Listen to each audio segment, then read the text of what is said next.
Assalamualaikum warahmatullahi wabarakatuh.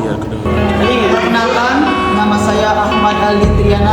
NIM saya yaitu 2483110034. Perkenalkan, nama saya Muhammad Lutfi Fauzan dengan nomor NIM 2483110035. Di sini kami akan menjelaskan tentang Ruang lingkup hukum perdata internasional dan pengertian hukum perdata internasional. di sini juga kami belajar tidak sendiri. Kami dipengaku oleh dosen. Bapak Irfan Khairul Umam. Ya, langsung saja di sini kami akan menjelaskan tentang ruang lingkup dan pengertian hukum perdata internasional. Di sini saya akan mempresentasikan tentang pengertian, konsep dasar dan juga prinsip dasar hukum perdata internasional. Yang pertama yaitu pengertian. Untuk pengertian hukum perdata internasional yaitu atau juga disebut dengan HPI adalah keseluruhan kaidah atau asas-asas hukum yang mengatur hubungan perdata dengan melintasi batas negara. Nah, dengan kata lain, HPI itu mengatur hubungan hukum antara individu atau badan hukum yang tunduk pada hukum perdata nasional. Nah, jadi hukum perdata nasional ini jadi merupakan suatu perangkat di dalam sistem hukum nasional juga.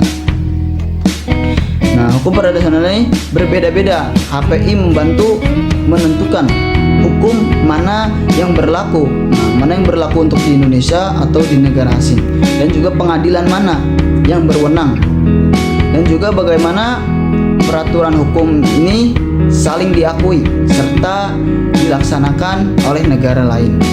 Jadi sekiranya hukum perdata nasional ini suatu membantu untuk menentukan hukum mana yang berlaku dan juga hukum asing yang diakui gitu, oleh negara lain. Selanjutnya ada salah satu pandangan yaitu dari Profesor Gustafsson.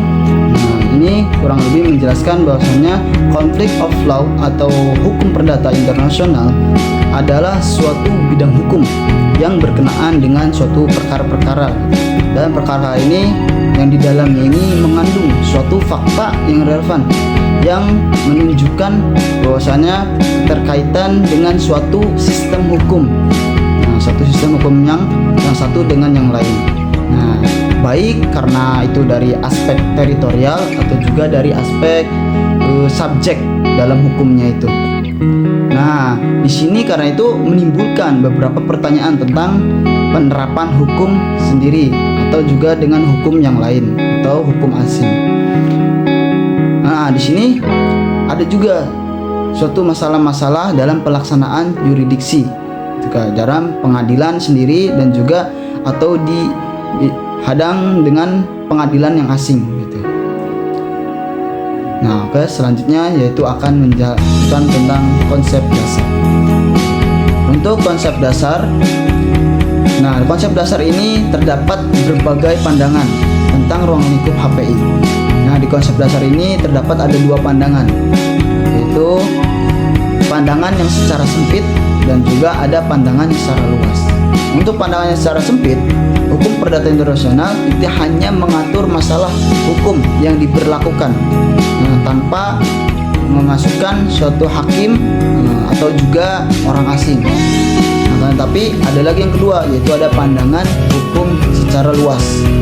Hukum perdata internasional itu mencakup pilihan hukum dalam pemilihan hukum yang berlaku dan pilihan yuridikal yaitu pemilihan secara otoritas. Terus dalam hukum perdata nasional juga memiliki beberapa sumber. Sumber pertama itu adanya konvensi internasional, itu misalnya ada konvensi Den Haag. Nah, terus yang kedua yaitu ada peraturan nasional. Nah, di peraturan nasional ini itu misalnya contohnya seperti KUHP Perdata di Indonesia dan juga undang-undang yang terkait. Terus ada lagi itu yang terakhir yaitu jurisprudensi atau dan juga doktrin berupa putusan pengadilan dan juga pendapat dari para ahli hukum. Nah, oke, selanjutnya yaitu tentang dasar hukum perdata internasional. Prinsip dasar hukum internasional juga memiliki beberapa poin. Nah, prinsip dasar hukum perdata internasional yaitu poin pertama yaitu ada prinsip tentang lex loci celebration, yaitu hukum tempat atau suatu peristiwa hukum, itu misalnya seperti pernikahan, nah yang terjadi digunakan untuk menentukan keabsahan suatu peristiwa tersebut. Terus yang kedua yaitu ada prinsip lex domicili, yaitu hukum tempat domisili seseorang yang digunakan untuk menentukan suatu pribadi atau status pribadi tersebut. Jadi menentukan hukum suatu tempat tinggalnya di mana, itu ketentuan dengan prinsip lex domicili. Terus yang ketiga yaitu ada prinsip lex correctus, yaitu hukum yang dipilih oleh para pihak dalam suatu kontrak. Nah, yang terakhir yaitu ada prinsip publikasi dan juga transparansi, yaitu dalam pengakuan suatu putusan asing. Jadi sekiranya ada secara publikasi dan juga secara transparan kita membuat suatu aturan hukum tersebut. Nah, oke, mungkin cukup sekian dari saya. Mohon maaf kurang dan lebihnya. Selanjutnya akan dilanjutkan oleh Saudara Muhammad Lutfi Fauzan. Hukum yang ada pada hukum perdata internasional menurut berbagai sumber, yakni ruang lingkup hukum perdata internasional menjadi 4 aspek. Yang pertama, hukum pribadi atau bisa dibilang law of person. Meliputi hukum pribadi ini meliputi status personal, bahkan status personal, kewarganegaraan, domisili, dan badan hukum. Nah, kedudukan hukum pribadi ini mengatur status dan kedudukan individu atau badan hukum yang terlibat dalam hubungan lintas negara. Dan yang kedua, hukum harta kekayaan atau bisa dibilang law of property, meliputi harta kekayaan material seperti benda tetap, yakni tanah atau bangunan. Adapun imaterial seperti hak cipta atau paten dan hak atas kekayaan intelektual yang lainnya. Dan yang ketiga, perikatan, bisa dibilang obligation, yakni meliputi hubungan hukum yang muncul pada perjanjian gitu, ataupun perbuatan melawan hukum, misalnya seperti kontrak dagang internasional, kewajiban pembayaran, dan penyelesaian sengketa yang bersifat lintas negara. Dan yang ketiga, yang keempat yaitu statutarilium, yaitu di mana objek yang berkaitan atau yang diatur dengan benda hukum atau aturan hukum yang berlaku terhadap benda tersebut dengan prinsip teritorial. Artinya, hukum yang berlaku adalah hukum di wilayah atau di tempat di mana benda berada tersebut. Dan di sini selanjutnya saya akan memaparkan sedikit terkait fungsi hukum perdata internasional. Yang pertama, menyelesaikan konflik hukum, konflik resolution, yang dimana hukum perdata internasional ini berfungsi untuk menyelesaikan konflik hukum yang terjadi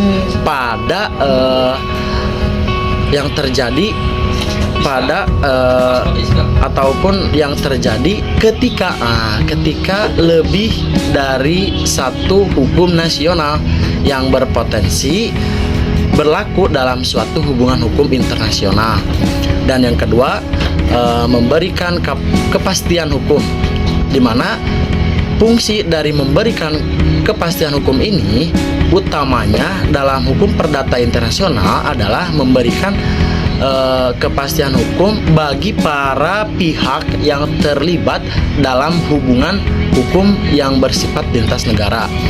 Dan yang ketiga yaitu mengatur yurisdiksi. di mana mengatur yurisdiksi ini. Peranan hukum perdata internasional mengatur di mana pengadilan yang berwenang dalam menyelesaikan sengketa yang melibatkan unsur asing. Dan yang keempat yaitu mengatur pengakuan pelaksanaan putusan asing. Fungsi lainnya secara singkat mengatur pengakuan dan pelaksanaan putusan asing ini adalah